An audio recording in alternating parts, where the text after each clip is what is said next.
উত্তরাঞ্চলের সবচেয়ে বড় পাইকারি বাজার মহাস্থান হাটে কমেছে সবজির দাম। আমদানি বেশি হওয়ার পাশাপাশি বড় বড় পাইকার সংকট থাকায় বেশিরভাগ সবজির দাম কমেছে। কৃষকেরা বলছেন, আবহাওয়া ভালো হওয়ায় জমি থেকে সবজি সংগ্রহ বেড়েছে। তবে এক সপ্তাহ আগেও শীতকালীন সবজির দাম ছিল বেশ চড়া। হঠাৎ করে মহাস্থান হাটে সবজির দাম নেমে এসেছে অর্ধেকে। পাইকারি দরে ফুলকপি ও বেগুন বিক্রি হয়েছে প্রতি কেজি ৩৫ টাকা করে, মূলা বিক্রি হয়েছে প্রতি কেজি ৫ টাকা, আর বাঁধাকপি মানভেদে প্রতিটি ২৫ টাকা থেকে ৩০ টাকায়। কৃষি সম্প্রসারণ অধিদপ্তরের তথ্য মতে, শীতের আগাম সবজি সংরক্ষণের সুযোগ না থাকায় অনেক সবজি নষ্ট হয়।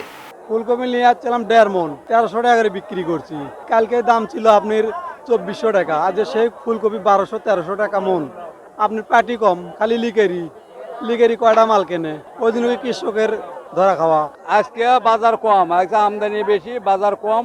গতকাল ৮০০-৯০০ টাকা মন, আজকে বেছিলাম ৫৫০ টাকা মন। বাজারে খুবই কম, বাজারে আমদানি বেশি, ওই দিনে আমদানি কম। আজকে এক সপ্তাহের ব্যবধানে শীতের সবজির দাম অর্ধেকে নেমে গেলেও সিমের দাম কেজিতে ৪০ টাকা বেড়ে বিক্রি হয়েছে ৮০ টাকায়, আর করলা বেচা কেনা হয়েছে প্রতি কেজি ৬০ টাকা দরে।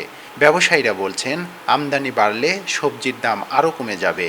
কালকে তুলনায় আজকে কেজিকে ৫-১০ টাকা কমে গেছে বাজার। আর কপি ছিল কালকে লিখলাম ২,২২০, আজকে ১৬০০ টাকা লাগে গেছে ভাই, দাম একটু কমে গেছে। বগুড়া, জয়পুরহাট ও গাইবান্ধার বিভিন্ন উপজেলা থেকে সবজি আনা হয় মহাস্থান হাটে। সকাল ৭টা থেকে ১০টার মধ্যে সবজির বড় অংশ বেচাকেনা শেষ হয়। এরপর রাজধানী ঢাকা ও চট্টগ্রাম সহ দক্ষিণাঞ্চলের বিভিন্ন জেলায় সরবরাহ শুরু হয়। কৃষকেরা বলছেন, বৃষ্টির কারণে অন্যান্য বছরের চেয়ে এবার দাম কমেছে তুলনামূলক বেশি। রিপন দাস, খবরের কাগজ, মহাস্থান হাট, বগুড়া। খবরের কাগজ, নিখাত, নির্ভীক, নিরপেক্ষ।